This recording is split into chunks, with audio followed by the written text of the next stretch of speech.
One of the most important swaps I've made is deodorant. It's something you use every single day and apply to a highly absorbent area. So what's in it really matters. Finding a natural deodorant that's actually clean and actually works can feel impossible. That's why I trust Primally Pure. Their non-toxic deodorants are made with simple, organic ingredients that are 100% natural and thoughtfully sourced. With thousands of 5-star reviews to back up the performance.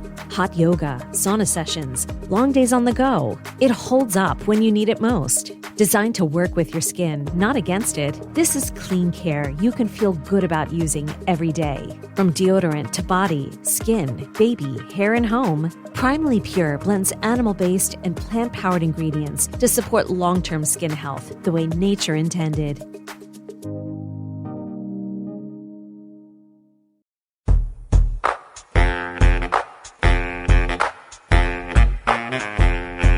Take a minute before we begin the 27th edition of Minor League Baseball's The Show Before the Show podcast.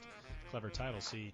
And I want to congratulate our former colleague, Jake Seiner, on his doppelganger, Ryan Williams, earning Chicago Cubs Minor League Pitcher of the Year accolades. Congratulations and rest in peace, Jake. Yeah, I know. Now we have to send him to Chicago. He's got to go get his award now. He either has to get his award or sit outside Wrigley Field with just his either way impersonator sign. And just sitting there with a cardboard sign. Yeah, $1 a picture. Exactly. I look like Cubs Minor League Pitcher of the Year, Ryan Williams. Yeah. Take a picture with me. Congratulations, Jake. Congratulations and rest in peace. Hope things are going well at the Associated Press. Hey, welcome in. It's episode number 27 of The Show Before the Show. I'm Tyler Vaughn. He's Sam Dykstra. Hello, Sam. Hello, Tyler. Got a good show coming up today, our first off-season edition of the show. Really, we recapped the AAA National Championship game last week with our good pal Kelsey Hennigan. This week, full-on off-season mode. Blake Snell, Tampa Bay Rays Pitcher of the Year, Baseball America's Minor League Player of the Year. He will join us. Blake Snell is up for a whole ton of awards, and MILB.com is no exception for him. Going to catch up with Blake Snell, the Shoreline, Washington native. Is it Shoreline? Shoreline High School is the school that he went. No, Shorewood High School. The town is Shoreline. That's confused me ever since the first time I talked to Blake. It's Seattle area. Yeah, Seattle-ish. He's up near UW, I think. It's, North Seattle. Seattle's awesome. If you haven't been to Seattle, go hang out with Blake Snell because he's cool and the city's cool. So Blake Snell's going to join us here in just a little bit to talk about his, I guess you could call it a breakout 2015, even though he really broke out in 2014 and just kept it going. So a fantastic season, obviously, for Blake Snell. And we'll hear a lot about his year and what he anticipates going into 2016. We will also catch up with our good pal Benjamin Hill, who is on the road at the Promo Seminar in Columbus, Minor League Promo Seminar. For those of you who don't really know what it's about, it's kind of one of those more internal things. I think people in baseball and minor league baseball really know a lot about the Promo Seminar. Fans necessarily don't know quite as much. So we'll get an inside look as what's going on at the Promo Seminar this year. And, we got a ton coming up. It's this show before the show. We're just loaded first week of the off season. Yeah, we still exist, as you will know if this podcast has popped up in your feed, your Twitter feeds, if you're on MILB.com listening to us there, or you've seen it pop up in your iTunes podcast feed. We're still going, and thankfully, we've got a good one set up today, like you said, with Blake Snell. I'm really looking forward to that talk with him, given the way he was this year. And, I'm interested to see what Ben's going to say himself about the Promo Seminar, never having been there myself. Yeah, that'll be a cool conversation. So that's coming up in just a little while. And before we dive into all that, first off, you can check out the show before the show, as Sam noted, on iTunes. You can head over there and rate and review and give us a subscription. You can also get in touch with the show, podcast at MILB.com. If you have questions, thoughts, comments, concerns, things you want us to talk about, send us your suggestions. And with that, we're going to dive into our first topic of the week, in which we don't have any on-field minor league topics, so we're going to talk about some former minor league guys who are still on the field this year. The prospect. If you have not checked out Sam's Tool Shed column, kind of the wrap-up 2015 edition, there is a whole heck of a lot of great stuff in it, and basically talks about the biggest lessons of this year. And one of the lessons of this year It's almost kind of bittersweet in that I don't think we're ever going to see a freshman class like this ever again. And with that in mind, there are only 2 rookies of the year, and 1 in each league, and that does not seem fair at all for this season. Yeah, that's just kind of the way it's always been. You go back and look at Rookie of the Year voting, and it's a pretty clear picture of who's going to win it. And, yeah. We'll talk about this a little bit. But in one league, there's certainly a clear picture who's going to win. Other one, not so much. But there's just so many different candidates this year that in any other year could win. It is unfortunate, but I think we're going to remember the class more than this being the year of Chris Bryant or the year of Carlos Correa anymore. I think it's going to be a year about the whole class, not just any individuals. Well, let's talk about a few of them because with the awards season coming up, relatively soon, that is going to be one of the most hotly contested things. And let's knock the National League out of the way first, because the National League I think is a much quicker call. And right. You and I were talking about this a little bit ago. Beginning of the season, even the middle of the season, there were a lot of contenders for this award. And now it doesn't really look like that's the case anymore because of a variety of different things. Jung Ho Kang was in that conversation for a while, not a traditional candidate in that he's an older guy, came over from the KBO, the Korea Baseball Organization, and is not the typical 21, 22-year-old, that type of thing. An older guy, but still technically a rookie and would have been in that conversation, and then obviously suffered a season-ending injury and now is kind of removed from the realm of this topic. Noah Syndergaard was there for a while. Noah Syndergaard, I think, you could make a case for that. Even some guys like we talked about Matt Duffy, the San Francisco Giants, who played 97 games just at Double-A and then was up last year, part of that World Series championship team for the San Francisco Giants. This year has been great, but Chris Bryant seems like he's the clear-cut front runner. And I had a conversation with his dad over the offseason leading into this year where he said one of our goals is to have Chris win National League Rookie of the Year and Joey Gallo, one of Chris's best friends as a kid, win American League Rookie of the Year. Joey Gallo hasn't gotten that experience yet. He could do it next year, but it looks like the first leg of that is going to be complete. Oh, yeah, for sure. I mean, take it any way you want, any kind of statistical analysis, any kind of eyeball test you want. Bryant, I think, is the clear-cut guy there. He leads as of Tuesday when we're recording this. He leads all rookies in the majors with a 6.2 WAR. I mean, that's definitely in a normal year in which Bryce Harper isn't going off. That's a number that's going to at least get you some MVP consideration. He's got a 281, 372, 502 slash line. I mean, that's a slash line of a 5-year, 6-year, 10-year veteran. 26 homers, 99 RBIs, again, as of Tuesday. All he needs is one more RBI, and he becomes the first NL rookie to reach 100 in that category since Ryan Zimmerman all the way back in 2006. So this is not exactly a common rookie campaign for a guy like Bryant. And, as much as we talked him up during last offseason and, briefly in the spring when we were saying when he's going to get the call, he is ready.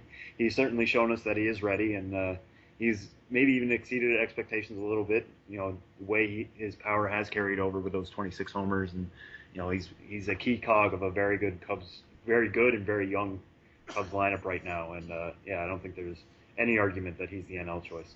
There are, some other guys who, again, were in the mix early on in the season. Jock Peterson was there for a while. Kyle Schwarber, I think, even at one time looked like he was going to put himself in the conversation. But Chris Bryant, I mean, what he's been able to bring, even, the people who rag on Chris Bryant for what he does defensively, if you look at his metrics, his numbers are not bad defensively. He's not going to be a Gold Glove winning third baseman in all likelihood, but what he provides for you at the plate justifies putting him anywhere. I mean, he's a replacement level a little bit better defensively, but the fact that you bring a kid up who provides that jolt, provides that big power bat in the middle of the lineup, and now you can pair with a guy like Schwarber with a lineup that's only going to get better and more talented as this wave continues to come into Chicago. I think he's your guy in the National League.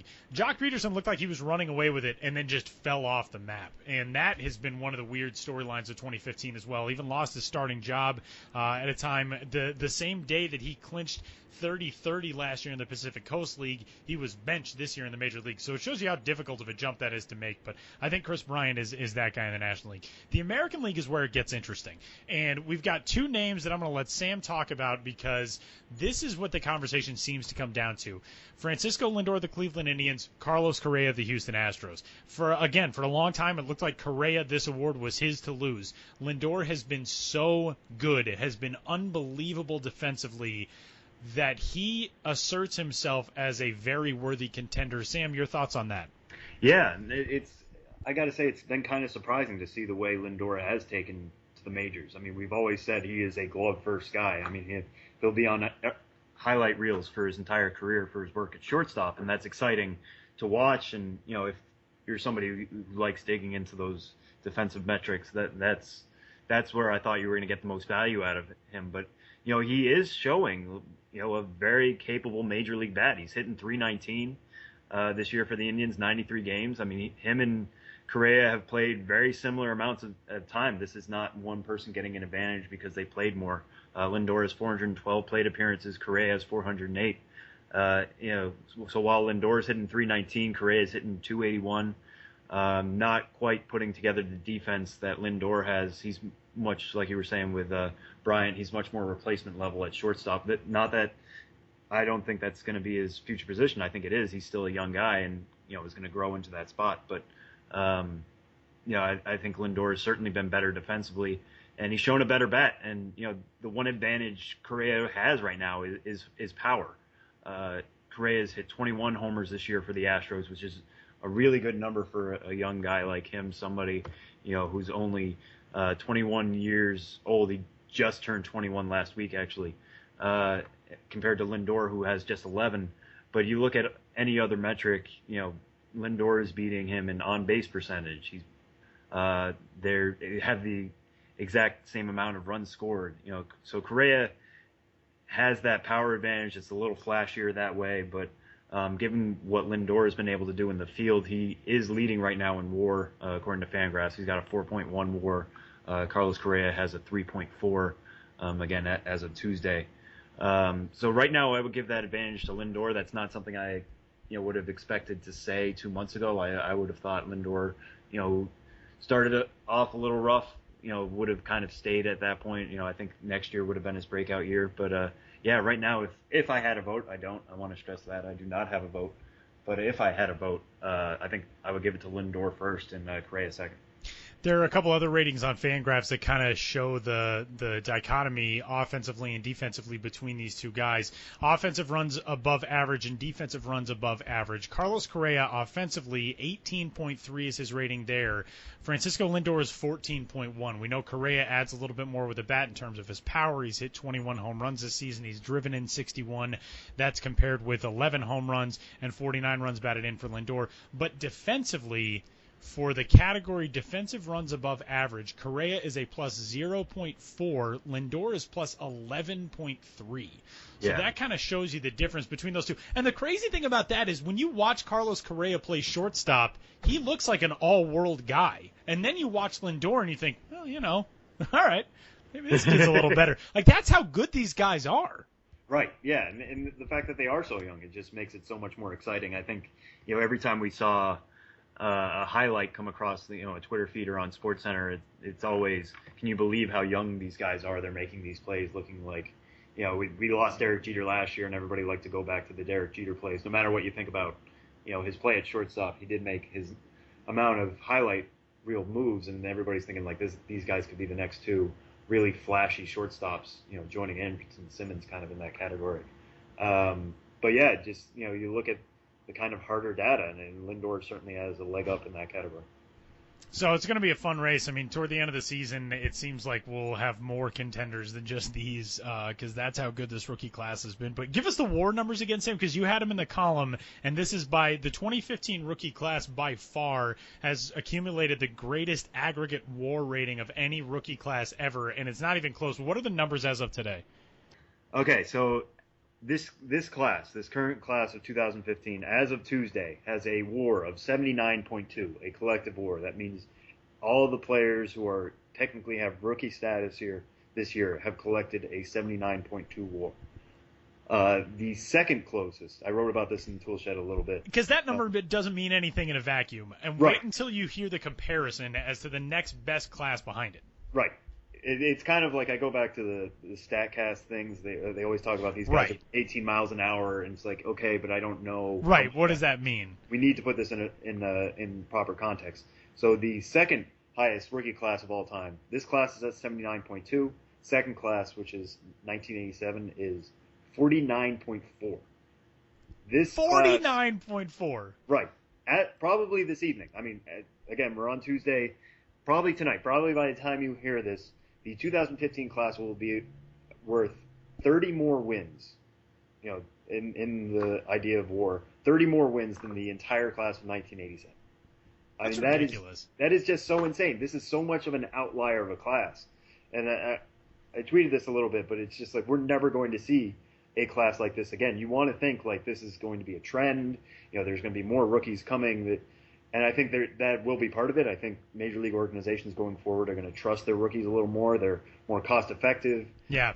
You're not going to try to sign a guy for $100 million if you think you have a guy at AA who can make that jump in June. You know, there is something there, but we're never going to see this again, at least in our lifetime. Just to kind of put it in a little bit of perspective, if you think, well, 1987, who are some of the names in that rookie class? Here are a few. Rafael Palmeiro, Mark McGuire, Fred McGriff, Ellis Burks, Devon White, Matt Williams, Paul O'Neill, Jay Bell, B.J. Surhoff, Ken Caminiti. Those are just the hitters.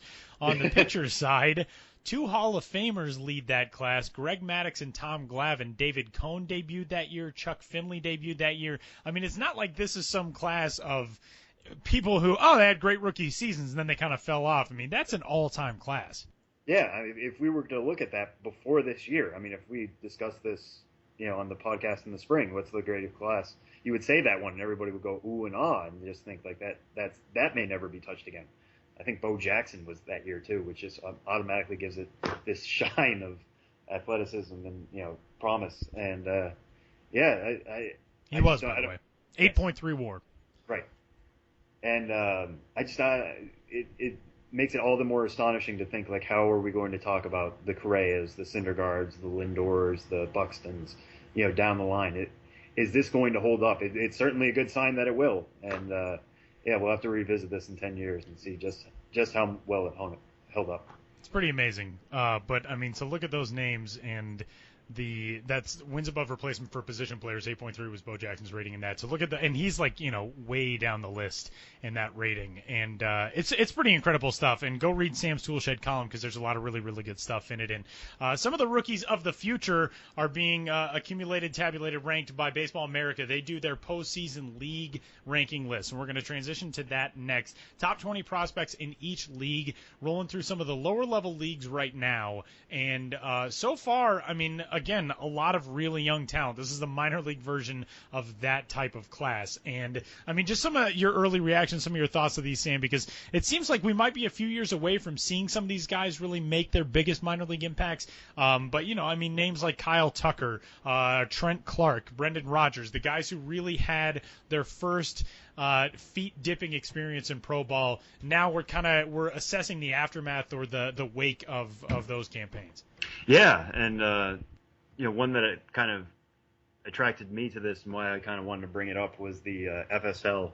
They released their top 20 prospects in the Florida State League. These are all guys who appeared there. That's the highest level that's released so far. They'll continue coming out over the next couple of weeks. Right. And the reason I want to bring it up specifically is Michael Conforto, part of that rookie class we were just talking about. I know a lot of Mets fans here kind of want to make the Cespedes argument for him in that he's been a big help for the Mets, and the Mets are making the playoffs, so maybe he should be considered for Rookie of the Year. He's not going to supplant Bryant, obviously, but a lot of people want to believe that the boost he's given them. He obviously started out the year at St. Lucie. He was considered the number 2 prospect in the Florida State League, and that's after seeing what we saw of him in the FSL with Binghamton in the Eastern League, and now with the Mets in the majors. And the guy they put ahead of him was Alex Reyes, who I know we've talked about tons of times on the podcast, written about him a lot. We'll talk about him more, coming up with Mildies and things like that. But pitched for Palm Beach this year, just racked up the strikeout numbers. A guy who can touch triple digits with his fastball. That's what really stood out to me, is that we have a guy who's at this point an established major league prospect in Michael Conforto, and they think, Alex Reyes could be even better than him, even though he hasn't, he's reached Double-A ball. He's pitched for Springfield, done fairly well there, but they think his ceiling is even higher than Conforto's. Kind of going down the line there, they've got Austin Meadows, who we'll see in the AFL this year. Wrote about him a little bit. Willie Adames, the Rays' top prospect at number 4, and Jeff Hoffman, who pitched in the Florida State League with the Blue Jays affiliate in Dunedin, obviously now with the Rockies. So those are your top 5 guys. Amir Garrett, who arguably was the FSL Pitcher of the Year, I think he did win that award. He comes in at number 6. So, that out of the leagues that they've released so far, that looks like the most packed. And that's without a year that, really had a standout prospect in it. Somebody who really, somebody like an AJ Reed who really took things and, dominated the league. A lot of the guys who did dominate kind of got moved up a little quick. One other thing in that league, one guy who did stand out for me, wrote about him a little bit, was Luke Weaver at Palm Beach. A guy with a really, really good changeup. First full season coming out of Florida State, had a 1.62 ERA in Palm Beach. They ranked him as the number 17 prospect in the FSL this year. I think that's a little low. I'm a little higher on him, just the way, he was pitching in a, pretty good pitcher's friendly atmosphere, but, the way he held down in his first full season, I'm a little higher on him going forward than that, but, that's the way Baseball America looks at it. And, kind of for you, Tyler, what kind of stood out to you looking over these? I know you mentioned Kyle Tucker, a couple other things. Yeah, well, I'll pick one of the guys in the Florida State League as well, just as sort of an under-the-radar guy. I know we're not doing under-the-radar prospects necessarily with these lists because they give you a lot of the top-level guys to keep an eye out for, but a name that caught my eye was the number 8 ranked prospect in the Florida State League, and that's Anthony Alford, who played for Dunedin this year. And Alford is an interesting case because the Blue Jays drafted him in the 3rd round of the 2012 MLB draft, and Anthony Alford was a football player as well and went to college and played baseball and football, played at Ole Miss, and then decided this past offseason that he wanted to full-on dive into baseball. It was actually heading into the 2015 minor league season, but he kind of felt like he hadn't gotten necessarily the at-bats to be as successful as he could be just being a baseball player. So he was sent down after a pretty good season overall, combined in very, very limited experience in 2014 between Bluefield and Lansing. He only played in 14 total games, but a pretty good slash line, 259, 333, 389. But then he was sent down to the Australian Baseball League over the offseason, got kind of his first work there, and then jumps right in. And in his first pro season, first full wire-to-wire pro season, 50 games with Class A Lansing, 57 with Class A Advanced Dunedin. Overall, a 298, 398, 421 slash line. That's an 820 OPS. And, I mean, this is a guy who, for the first time in his life, is focusing on baseball full-time. 21 years old. He's still got all the time in the world. His athleticism is insane. So, Anthony Alford, to me, I think he falls a lot off of people's radar because they didn't know which way he was going to go. But now that he's focusing strictly on baseball, he's definitely a guy to keep an eye on. We talked a lot about Andrew Benintendi of the Boston Red Sox organization, who was promoted after being drafted first-round pick this year, promoted in season out of the New York Penn League where he was so good for the Lowell Spinners. He's the top-ranked prospect by BA in that league, and I think by next year could be the top-ranked prospect in the league 2 or 3 levels higher. That's a very impressive thing to see, especially because, Sam, as you noted when we initially had that conversation, the Red Sox are reluctant to do that a lot with guys who are just coming out of the draft. More often than not, they'll let them work an entire season in that first level and just get that experience under themselves professionally. That's a very impressive one to me. And Jake Gatewood stood out to me, a Pioneer League product in the Milwaukee Brewers organization. Gatewood is another one of the sort of under-the-radar guys in that system especially, and the Brewers are in such a transitional situation right now with how they have been trying to build up the system over the last couple of years. But what I liked about Gatewood was the Brewers assigned him very aggressively. He was a competitive balance A-round pick last year in 2014. Went to the Arizona League, struggled there, a 528 OPS in 50 games last season in 2014. They tried him at the Class A full season level this year, 209, 275, 316, a 591 OPS. That was in 55 games. But in the Pioneer League, where he's 20 years old, he's kind of around some guys he knows, he gets a chance to, and this is a move after all of his time at the full season Class A level, he gets a chance to go out in a more comfortable environment, and he really blew up. An 807 OPS, plays pretty good defense at shortstop as well. So Gatewood kind of stuck out to me as one of those lower-ranked guys as well. And the short season leagues, it's a crapshoot a lot of the time because these guys are so young, and they're so far off from, in a lot of cases they're far off from full season ball, period. But these are the toughest ones to rank because of that. Yeah, and you mentioned the Pioneer League, and there was another guy I wanted to get to, kind of falls under that category of, tough to kind of predict because the guy I want to talk about is Isan Diaz, shortstop in the Arizona Diamondbacks system. He was, I think, the player of the year in the Pioneer League this year, but hasn't exactly caught on too much. He hit just 187, in the rookie level Arizona League last year. Even after its midseason update, MLB.com still didn't put him in the top 30 of the D-back system, which is a solid system, but not anything, I wouldn't put it necessarily upper echelon, Astros category, that type of thing. But then in 68 games this year, he hit 360, had a 436 OBP, 640 slugging percentage. I mean, this guy just kind of went off. He was a competitive balance pick in 2014, so there was always that possibility, but he was just 19 years old this year.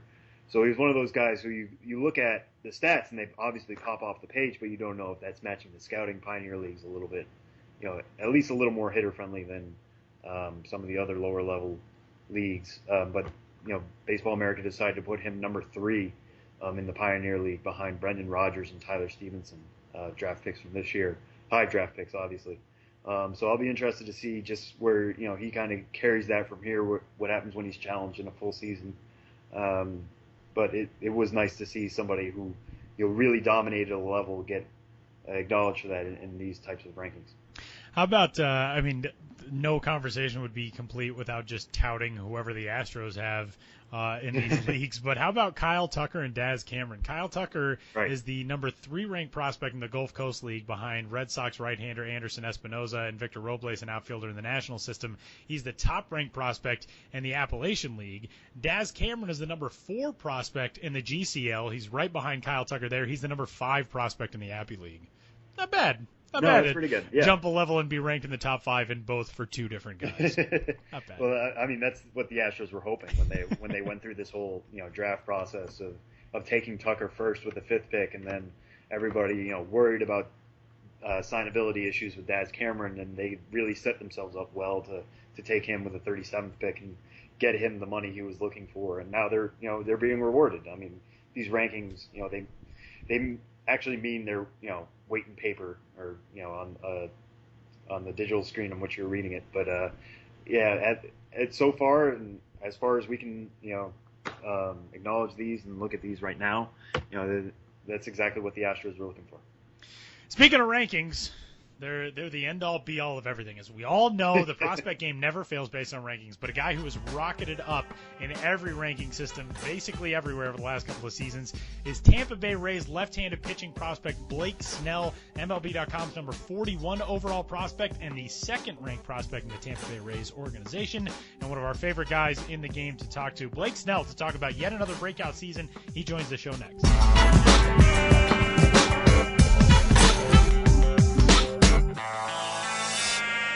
One of the guys who we have really had a lot of fun watching over the last couple of seasons as he has burst onto the national scene, the prospect scene, is Tampa Bay Rays prospect Blake Snell, the number 2 prospect in the entirety of the organization, who after a very, very long and I would imagine very exciting and at times probably very exhausting campaign done for the 2015 season with a whole lot of accolades who have already come your way and are still coming your way. Blake, congratulations on a great year, man, and being done with it, being close to it. How does it feel kind of in the immediate reaction to this season?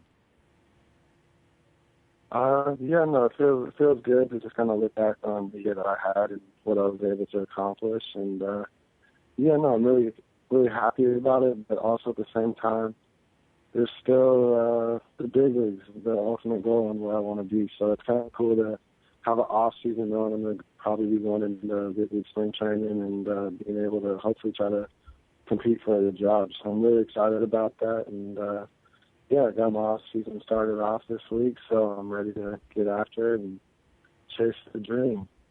Well, and I mean, especially with the way that last season kind of put you on the map, and to be able to follow it up with such a good year this year. I mean, just kind of take us through what this whole ride has been like to go from, 2 years ago, you're a 20-year-old kid in the Class A Midwest League. There's a whole lot of kids who are like you, and then all of a sudden you separate yourself with an outstanding 2014. And this year, I mean, all the awards, Baseball America's Minor League Player of the Year, the Rays with just all kinds of plaudits and praise for you. And to look back at where you were a couple of seasons ago and now know that you're going to go into February and go into March and be able to finally make that push toward winning a big league rotation spot, what does that feel like now? It's kind of weird because it hasn't like set in that I have a shot to be a big leaguer yet. It hasn't like really hit me, but it's just kind of after the year I had to really just sit down and think about what I accomplished and what I have to look forward to in this next year coming up. I was really just proud of everything that I did and how serious I really did take it and how it paid off for really pushing myself every day. So that was really cool to just see that I put in a lot of work and a lot of effort, and to be able to do all that was just a really cool experience for me to have, because in 2013 I had a really tough year, and for me to overcome that the last 2 seasons is something that I've been really proud about. Just maturing, growing up, and really taking it serious is something that I felt I've been really proud of myself, is that I really have grown up, and going into spring training, I really feel that I'm going to compete at the best of my ability, and I'm getting that much better as the days and the years go on. So I'm really excited about that. Yeah, and just kind of going back to kind of this year in review, looking at the numbers, like Tyler said, that they obviously pop off the page, and the way the season started for you with 46 straight innings of scoreless ball between Charlotte and Montgomery. Everybody was paying attention to every start you made there through April and May, and obviously all the way through the year. But when did it kind of start to feel like a special year for you? When did it, start to feel like this will be my year to finally break into, top of the Ray system, climb a little bit, obviously going all the way to Durham. But when did that finally kind of kick in for you? I really want to say once it really kicked in and I made the goal that I've been wanting to make for a long time, was be a futures player. So when I made the futures team, that's when I kind of felt like, wow, this is all coming together. That's when I kind of told myself I gotta keep pushing me better. I can't accept it. That's when I kind of felt like, all right, I can either go bad from here or I can go even better. So when I made the futures game, I was like, that's when I was kind of like, oh my God, I'm actually like, it didn't seem real until I was at the field in Cincinnati and like looking at everyone, just like kind of shocked and in awe that I was there. So that's when I started to really, it's like set in like, wow, I had a really good year, and everything that I did that off season's really paid off, and I want to keep pushing to be even better. I can't be satisfied with this. So that was really cool for me to have that moment. Yeah, there you go. And one thing it kind of read, and through talking to you and some of your coaches this year, was what made it such a special year was kind of the development of your off-speed stuff and your breaking stuff between your slider and the curveball. How were you able to make those off-speed pitches better this season? What kind of work went into that? I really believe what made all those pitches good was just coming into spring training. I cut a lot of bad weight off. I came in really good shape, and I continued to stay in good shape by just continuing to stay on top of what I was eating and how I was working out. And I thought that allowed me to understand my body and to repeat the mechanics the same, to where when I was adjusting, I didn't really have to adjust any grips or anything, but when I was adjusting my body to continue to do the same thing on the curveball, as I do the changeup and the slider, and just really having the same release point, that's kind of when I noticed, like, wow, if I just stay in good shape, I'll be in sync with my body, and it'll make my off speed that much better. And I noticed it as the season went on, is everything just continued to get better and better and better. So that was cool that just keeping myself in shape and staying within my body is going to allow me to have that much bite on my curveball, depth on my slider and changeup. It allows me to stay through my fastball. So I never really noticed how important it was for me to be with my body. So that was really cool to really understand that taking care of my body is going to allow me to have a good curveball, a good slider, a good changeup, and stay consistent with the fastball in my location. So that was a huge point that I needed for everything to really start working. Blake, one of the things you've really improved on, too, and this is something that the Rays knew was going to come along with you, but your command and your control have gotten so much better year after year. And you said, you kind of noticed as the season went on, you continue to get better with that stuff. And that seems like it's been the case for the last couple of years. But it's one thing for a guy to know that he's getting better as the season goes along. It's another thing for a guy to do that while climbing levels and facing increasingly more difficult competition. And you got better as you went to AA and then better from there as you went to AAA. Does that, what do you think that says about you as a player to know that the better bats that you're facing, the tougher approaches that you're facing, you're still able to not only combat that, but learn from that and improve because of it? Yeah, I just think I felt more like I had to throw strikes. The higher I got, I felt I had to do better. And for me to do better, I have to locate better. I have to think a lot harder about what I'm going to do to each hitter. But I really just trusted the fastball. I didn't really thought I had to locate the fastball as much because I felt throwing my fastball up in the zone was a really good pitch for me to throw. So, I don't know, I just felt like the confidence that I had behind them just kept growing. So as the levels kept going, I got even more confident in the fastball or the pitches that I was throwing. So that was really cool to see that as I went higher, I stepped my game with that much more. Yeah, and Blake, just kind of, you touched on this at the opening of our interview here, but you said you're going into a little different of an off season here, knowing what you did this year and what's possible next year. What is this off season like for you? Knowing you've now pitched and succeeded at as high as AAA, Major League Spring is a possibility come February and March. How is your preparation different this off season going into next year? Yeah, I haven't really changed a whole lot due to the fact that what I did last year, it did so good for this year. I'm tweaking a little things. I'm going to eat a lot better. I'm going to only drink water, and it's just more, I just kind of want to cleanse myself and make myself that much stronger. I felt like I did everything I should have done last offseason correct. So this offseason, I'm not changing anything workout-wise. I'm just going to throw a little diet in there and kind of take off a little bit of the bad weight, but still, yeah, everything's going to be the same. I'm just, I don't feel I need to really change anything except for my eating habits. That was the only thing I thought that I needed to change because there would be times when I went to the field and I felt really bad about when I was running. I'd get cramps, I feel tired just because I wasn't drinking or eating right. So I feel for me to change that and pre-cook my meals to where when the season does come, I'll be ready to eat a lot better and stay in even better shape. That's something that I really need to work on. So that's the one thing that I'm focusing on this offseason is just how I eat, how I drink, making sure everything is in line for me to be that much better when I go into camp. So what is the Blake Snell diet then? The new version of it, not to make it a like Weight Watchers type thing and brand it, but what is the Blake Snell new and improved diet?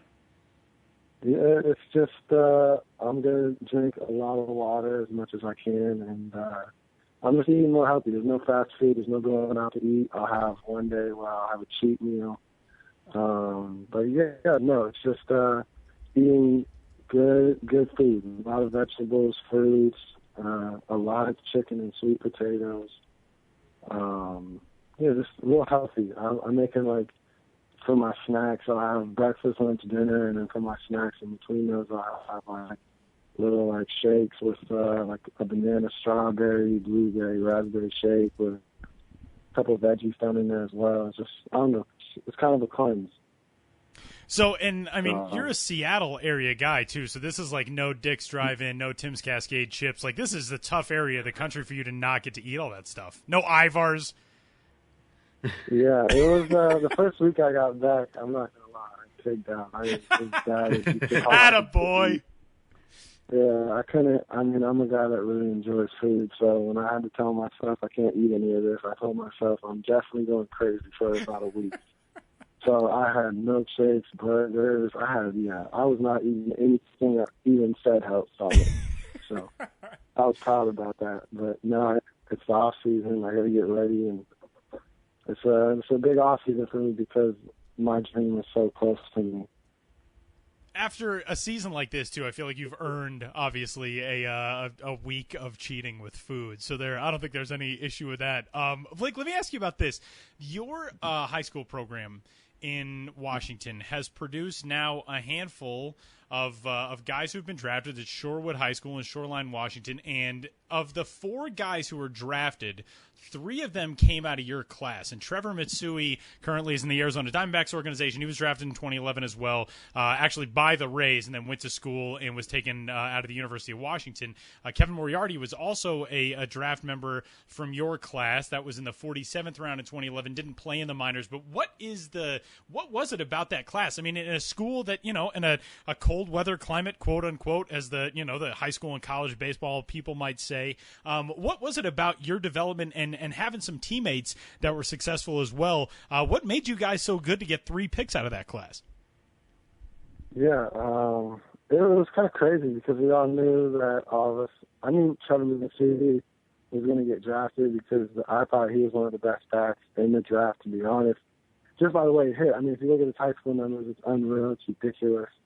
Went to UW, struggled a little bit, and now he's with the Diamondbacks. He's doing pretty good. Moriarty, I felt, could have been really good going pro. He had Tommy John, so that kind of hurt his whole thing, and that's why he stopped playing. But yeah, it was crazy because all of us knew we were really good players, and we all pushed each other to be better and better. And even the players that were around us, there was a lot of guys that went to play college ball and so forth. But we knew we had a really good team, and it's been good all the way down to me and Oxenville. I just got drafted last year, left-handed pitcher, went 5th round to the Cardinals, and he's going to be really impressive. I think he's a guy that everyone's going to need to watch because I'm working out with him. He's doing the same thing as me. I'm at his house right now because we're both trying to get better. So it's kind of cool that even the younger guys, like they saw how good we pushed ourselves to be good, and they're buying into the program, and they really want to be the best they can be as well. So I kind of took Ian Oxenville in my wing, and I'm going to kind of do the best I can do to help him be the best player he can be because I do see there's a lot of talent there. All right, Blake, and we'll leave you on this one. We talked a lot about how 2015 was kind of a dream season for you and how everything kind of clicked. What would the dream scenario be for the 2016 season? What does a dream season look like next year for you? Yeah, I haven't really set anything too crazy. I want to do the best I can be. I want to do the best I can do and hopefully make the big league club. And I just want to do the best I can do every day. And I really believe that I'm a big leaguer and I can really help the Rays up there. So I hope they think the same. And I'm just going to come in ready to try to take a starting job and do the best I can do. And my goal is I want to be an all-star. I want to be the best I can be. I really believe that I can compete up there with the best. And, I want to be an all-star. I know how hard that is, but I feel that's something that I've been working for, and I just got to keep pushing myself to be the best I can be. So I know that's a huge task, but I really believe that off the season I just had, off the off season I'm going to have, I'm just pushing to be better and better and better. So I'm really excited to see what it has in store. Whatever happens, happens. But, I'm working to be the best I can do. 4 playoff appearances in 6 years for the Tampa Bay Rays up until 2013. Last couple of seasons have been a little bit leaner, but we know there's a whole lot of talent on the way for the next great chapter in Tampa Bay, and Blake Snell is at the forefront of that conversation, one of our favorite guys to talk to in all of baseball, and be on the lookout for him because 2016 is going to be another big one.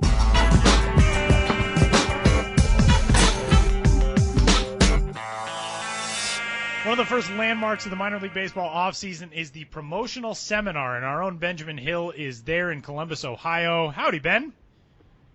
Hey guys, how you doing? Good. We're decidedly less promo seminar involved right now. And for the people who don't really know, we were kind of talking earlier in the show. The promo seminar is an industry hallmark. I mean, it's one of the things that people really build toward, promotional staffs, front office staffs during the season. It's a huge event for the off season. But for those people who don't really know about the promo seminar, give us kind of a description. Yeah, the promo seminar, it happens this time of year every year, either late September, early October, in a minor league host city. I'm in Columbus right now. Last year it was in Oklahoma City. And it is basically, it's had the tagline for a number of years of one idea is worth the price of admission. And that's basically how it operates, meaning if you work for a minor league team, at least one idea you can bring back to your team, and it'll make it all worthwhile. Because, as you guys know, in this industry, people do not keep secrets. They do not hold things close to the vest. Every team operates in its own market, and therefore, what might work for one team might work for everyone, and they just share those ideas. So to sum it all up, it's just 3 days of idea sharing, some presentations in a big ballroom, and then also some smaller, quote, group therapy sessions. And I was just at one of those, and we'll be heading to another one shortly. So, yeah, a lot of networking, a lot of schmoozing, a lot of talking about what works and what doesn't in the world of minor league baseball. Yeah, and what is one of these presentations like? Who gives them, and or who gets to give them, and what kind of topics really come up in these presentations? Well, it really depends. I mean, today we just started, so we had Ken Schnacky from Columbus talk about opening their new ballpark and trying to keep the honeymoon period going as long as possible after opening a new ballpark. We had a guy with the El Paso Chihuahuas talking about ticket analytics and using analytics to target your audience and really see where your fans are coming from, getting their zip codes, mapping the demographics, and realizing what segment of your fan base responds to what type of marketing and why. So it really runs the gamut in that way. The group therapy sessions, which are smaller, all have different topics like marketing or community relations or promotions.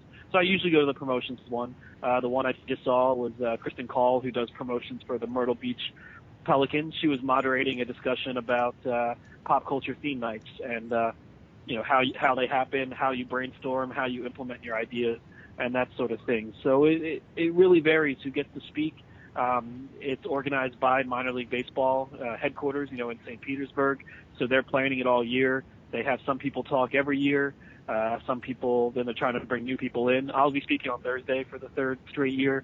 And basically I just do a rapid fire trip through all my travels and trying to stick to the promo seminar theme. Just be like, well, here's something I saw that was really cool, quirky, funny, interesting. And maybe it's just funny and ridiculous, but maybe it's something that you might say, hey, we could do that too. So I try to adhere to the theme.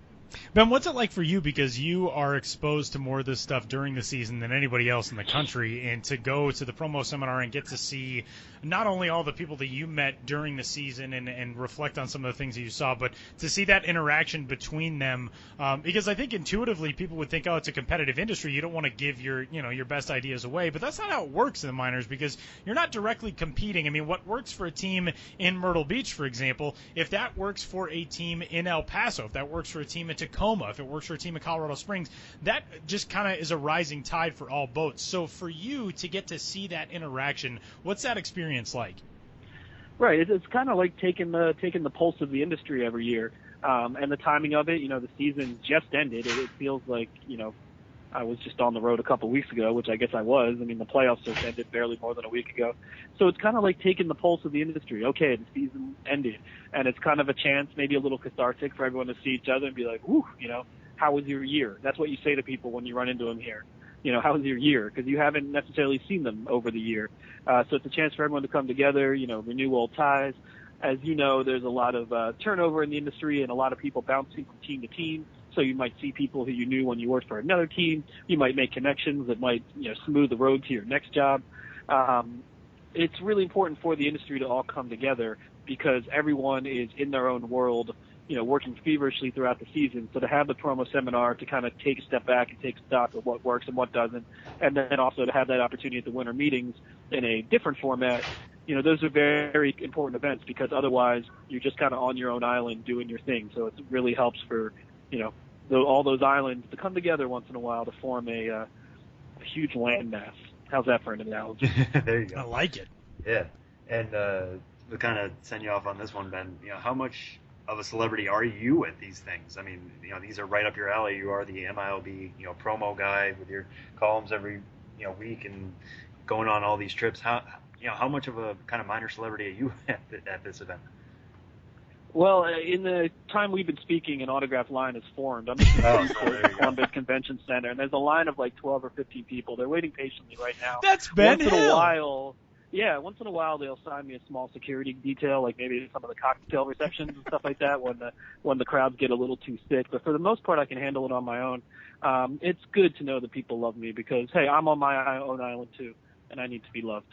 There you go. I'm getting the feeling that some of that was sarcasm.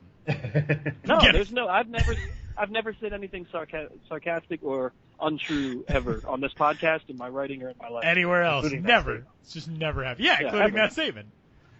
Yeah, exactly. He is Benjamin Hill. He's at the promo seminar right now in Columbus, Ohio, and you can follow Ben on Twitter. He is at Ben's Biz there. There's still stuff going up on the blog, wrapping up the 2015 road trips, and there will be a lot more coming to the site as well from Columbus and elsewhere throughout the season. Ben, we'll let you get to your next group therapy session. Enjoy it. All right. I always enjoy my therapy sessions. They help me work out the issues.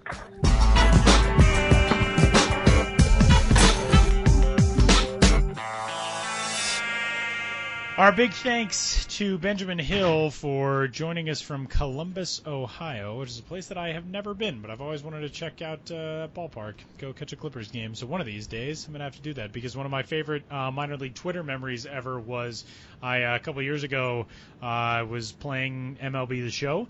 I created a player drafted by the Indians. I was playing in Akron. I tweeted something about how I had been just killing the ball and was really excited to get to at CLB Clippers, and they responded and said, when you get called up, send us a screenshot, and I thought that was amazing. Did you ever get called up? No, I never did. Okay, I was going to say, I remember that happening and then never seen a follow-up. Never did. But big thanks to Ben, and again, you can follow all of Ben's stuff from the promo seminar and beyond, bensbiz.mlblogs.com or at bensbiz on Twitter. It's award season in the minor leagues. It'll be award season soon in the major leagues, and some of our biggest are right on deck, Sam. Yeah, so what we've got coming up, as we do every offseason, is called the Milbies. We don't have our own red carpet, unfortunately. Maybe some of you will be able to do that, but what we get to do is we get to have a staff vote, and then all you fans get to vote on categories like best offensive player, best starting pitcher, best reliever, biggest breakout prospect, best team, best organization, and then some of the more fun video categories. So be on the lookout for that. We'll be discussing that. I think next week we'll be breaking down all the categories, all the nominees, kind of giving you our own little preview show for that, what to look for and what you can vote for as fans. So be on the lookout for that because it is coming up soon, and exciting to talk about that. It was such a fun season that getting to relive it will be nearly as entertaining. So that's coming out here very soon, and we'll talk to you guys about that next week. So until then, you can rate, review, subscribe to The Show Before the Show on iTunes. You can give Sam a follow. He's at Sam Dykstra, MILB. I am at Tyler Mon. Minor League Baseball is at MILB, and Benjamin Hill is at Ben's Biz. And until next week, enjoy the postseason races in the big leagues, and we'll talk to you then.